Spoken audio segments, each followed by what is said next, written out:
Hey everyone, welcome back to Corporate Decoder, the place where we turn confusing corporate reports into something you can actually understand. Today we are diving into a company's annual meeting results, which sounds about as exciting as watching paint dry. But trust me, there's money and power hiding in those votes, especially when you see who got voted out. Then before we start, if you appreciate getting straight insights from corporate documents, make sure you're subscribed. We also have a Discord community linked in the description below where you can discuss these filings in real time. This time, we're cracking open a report from Horizon Bancorp dated May 1st, 2025. Horizon Bancorp is a bank holding company. This isn't their quarterly earnings, but it's still important because it details how shareholders voted on key issues and who will be leading the company. Think of it as a report card on the company's leadership and direction. The main point of this report is to tell us what happened at Horizon Bancorp's annual meeting, who got elected to the board, how people voted on executive pay, and who's auditing the books. These decisions shape the company's future. The annual meeting took place on May 1st, 2025, and it looks like a good chunk of shareholders showed up either in person or via proxy, which is like giving someone your permission to vote for you. About 84% of the shares were represented, which is a pretty healthy turnout. This means the votes are a good reflection of what the owners of the company actually want. There were three main things the shareholders voted on: electing directors, giving an advisory vote on executive compensation, and picking the company's independent auditors. Let's dive into each one. First up, the election of directors. These are the people who sit on the board and help steer the company. Shareholders got to pick 3 directors to serve for 3-year terms. The report shows the votes for each person. Kevin Ahern got about 30.6 million votes for, with about 700,000 withheld. Eric Blackhurst got 30.1 million for and 1.2 million withheld.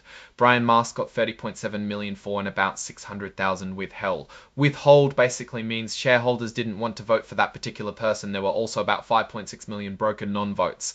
These happen when brokers holding shares for clients don't get instructions on how to vote, so they don't vote on certain issues.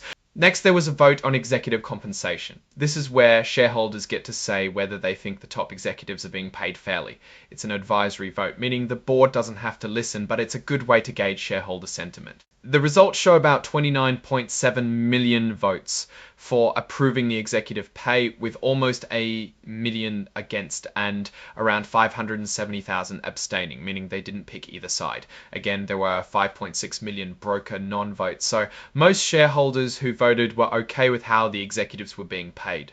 Finally, shareholders voted to ratify or approve the choice of Forvis LP as the company's independent auditor for 2025. These are the folks who check the company's financial statements to make sure everything looks good.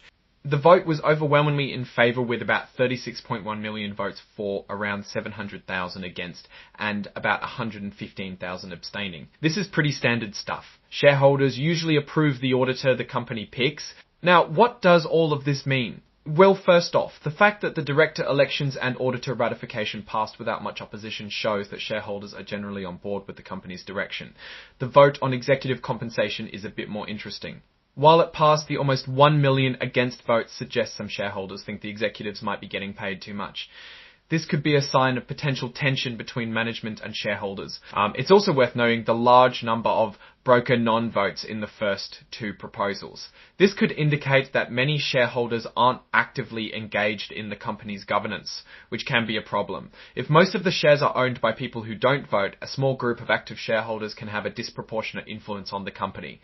Looking at the broader picture, Horizon Bancorp seems to be in a stable position. No major shakeups, no directors getting voted out in a blaze of glory. But it's always worth keeping an eye on those executive compensation votes. If the against votes start to grow, it could signal deeper problems with how the company is being run or how management is perceived. So there you have it, a look inside Horizon Bancorp's annual meeting.